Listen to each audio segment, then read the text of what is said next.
ஊரே ஒரு பொண்ண காதலனோட ஓடி போயிட்டான்னு தப்பா பேசுச்சு. ஆனா நிஜத்துல அவ ஊர் எல்லைய தாண்டி இருக்கிற காட்டுக்குள்ள சிதைஞ்சு போய் கடந்தா.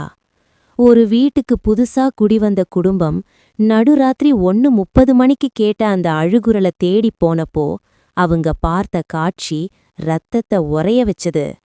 தருமபுரி பக்கத்துல நடந்த அந்த உறைய வைக்கிற உண்மை சம்பவத்தை தெரிஞ்சுக்க மறக்காம நம்ம சேனலை சப்ஸ்கிரைப் பண்ணிக்கோங்க. வீடியோவை பார்க்க தயார்னா இப்பவே ஒரு லைக் பண்ணிடுங்க. என்ன நடந்துச்சுன்னு பார்க்கலாம். 2005ஆம் வருஷம் தர்மபுரியிலிருந்து ஒரு 20 கிலோமீட்டர் தள்ளி இருக்கிற ஒரு கிராமத்துல நடந்த கதை இது. அங்க ரம்யான்னு காலேஜ் படிக்கிற பொண்ணு அவங்க அப்பா அம்மாவோட வாடகை வீட்ல இருந்தாங்க. ஒரு 6 மாசம் கழிச்சு ஒரு நாள் ரம்யா காலேஜ் முடிச்சுட்டு அவங்க லவ் பண்ற பையனோட பைக்ல ஊர் எல்லை வரைக்கும் வந்ததை அவங்க அப்பா எதேச்சியா பார்த்துட்டாரு.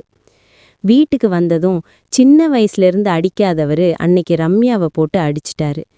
இதனால ரொம்ப மனசோடைஞ்சு போன ரம்யா அன்னைக்கு ராத்திரி 1 மணி வாக்குல அப்பா அம்மா தூங்குன கேப்ல வீட்டை விட்டு வெளியேறிட்டாங்க. அந்த கிராமத்துல இருந்து பஸ் ஸ்டாண்ட் போக ஒரு 1.5 கிலோமீட்டர் காட்டுப்பாதை வழியா தனியா நடந்து போயிருக்காங்க. காலையில எழுந்து பார்த்தா பொண்ணை காணோம். போலீஸ்ல புகார் கொடுத்தும் எந்த தகவலும் கிடைக்கல. அந்த கிராமத்து ஜனங்கள்லாம் பொண்ணு காதலனோட ஓடி போயிருப்பான்னு தப்பா பேச ஆரம்பிச்சிட்டாங்க. அவமானத்தை தாங்க முடியாத ரம்யாவோட அப்பா அம்மா 2 மாசம் கழிச்சு அந்த வீட்டை காலி பண்ணிட்டு பக்கத்துல இருக்கிற டவுனுக்கு போயிட்டாங்க. அதுக்கப்புறம் 1 மாசம் அந்த வீடு பூட்டியே கிடந்துச்சு.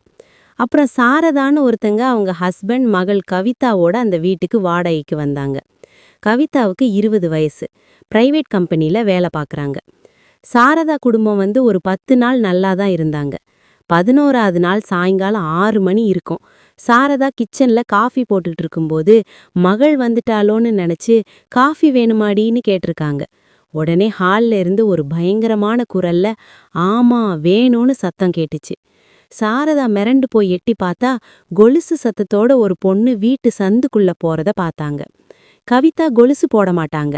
ஸ்கூட்டியும் வெளியில இல்ல. அந்த சந்துக்குள்ள போய் பார்த்தா யாருமே இல்ல. பயந்து போன சாரதா இத பத்தி யார்கிட்டயும் சொல்லல. அடுத்த நாள் மத்தியானம் சாரதா ஹால்ல தூங்கிட்டு இருக்கும்போது அரை தூக்கத்துல ஒரு உருவம் அவங்க பக்கத்துல கடந்து கிச்சனுக்கு போறத உணர்ந்தாங்க. கிச்சன்ல பாத்திரத்தை உருட்டுற சத்தம் கேட்டுச்சு. தைரியத்தை வரவழைச்சிட்டு போய் பார்த்தா ஒரு புகை மாதிரி உருவம் கிச்சன்ல நின்னுச்சு. அங்க வச்சிருந்த மண் சட்டி கருவாட்டு குழம்பு பானை கீழே விழுந்து செதறி கிடந்துச்சு. சத்தம் போட்டு அக்கம் பக்கத்துல இருந்தவங்கள கூப்பிட்டாங்க. ஒரு பெரியவர் பார்த்துட்டு பூனை ஏதாச்சும் தட்டி இருக்குமான்னு சொல்லி சமாதானப்படுத்திட்டாங்க. சாயங்காலம் புருஷன்கிட்ட சொன்னப்ப அவரும் நம்பாம திட்டாரு. அன்னைக்கு ராத்திரி சாரதா அவங்க புருஷன் கவிதா எல்லாரும் ஹால்ல படுத்து தூங்குனாங்க. நடு ராத்திரி 1:30 மணிக்கு கவிதா பாத்ரூம் போறதுக்காக வெளியே போறத சாரதா பார்த்தாங்க. ஆனா ரொம்ப நேரமாயும் ஆள் வராததால வெளியே போய் பார்த்தா பாத்ரூம்ல கவிதா இல்ல. அப்போ மறுபடியும் அந்த சந்துக்குள்ள ஒரு பொண்ணு போறத சாரதா பார்த்தாங்க. கவிதா நில்லுன்னு கத்திக்கிட்டே போனாங்க. சத்தம் கேட்டு வந்த சாரதாவோட புருஷனும் அந்த உருவத்தை பார்த்தாரு. கண் இமைக்கிற நேரத்துல அந்த உருவம் வவ்வால்கள் பறக்கிற மாதிரி சத்தத்தோட காத்துல கரைஞ்சு போச்சு. பயந்து போய் வீட்டுக்குள்ள பார்த்தா கவிதா உள்ள ஆழ்ந்த தூக்கத்துல இருந்தாங்க. அப்போதான் புருஷனுக்கு விஷயம் புரிஞ்சுது. திடீர்னு வீட்டுக்கு வெளியே கேட்ட அழுகுரல் வீட்டுக்கு உள்ள கேட்ட ஆரம்பிச்சுது. பார்த்தா தூக்கத்துல இருந்த கவிதா திடீர்னு எழுந்து வேகமா வீட்டை விட்டு காட்டுப்பாதையை நோக்கி நடக்க ஆரம்பிச்சாங்க. சாரதா அவங்க புருஷன் பக்கத்து வீட்டுக்காரங்கள்லாம் கவிதாவை பின்தொடர்ந்து போனாங்க. ஊர் எல்லைய தாண்டி காட்டுக்குள்ள ஒரு குறிப்பிட்ட இடத்துல போய் உட்காந்து கவிதா வெறி பிடிச்ச மாதிரி அழ ஆரம்பிச்சாங்க. யாரு நீன்னு கேட்டப்போ கவிதா உடம்புல இருந்த ரம்யாவோட ஆவி பேச ஆரம்பிச்சது. அன்னைக்கு ராத்திரி வீட்டை விட்டு கோவிச்சுட்டு வந்த ரம்யாவை அந்த ஊர்ல கஞ்சா அடிக்கிற ஒருத்தனும் அவனோட ஃப்ரெண்டும் சேர்ந்து இந்த காட்டுக்குள்ள வச்சு பாலியல் தொல்லை கொடுத்து கொன்னு புதைச்சிட்டாங்க. ரம்யா ஓடி போகல, கொலை செய்யப்பட்டான்னு அந்த ஆவி அழுதுகிட்டே சொன்னுச்சு. கவிதாவுக்கு பீரியட்ஸ் டைம்ங்கிறதால ரம்யாவோட ஆவி ஈஸியா உடம்புக்குள்ள புகுந்துருச்சு.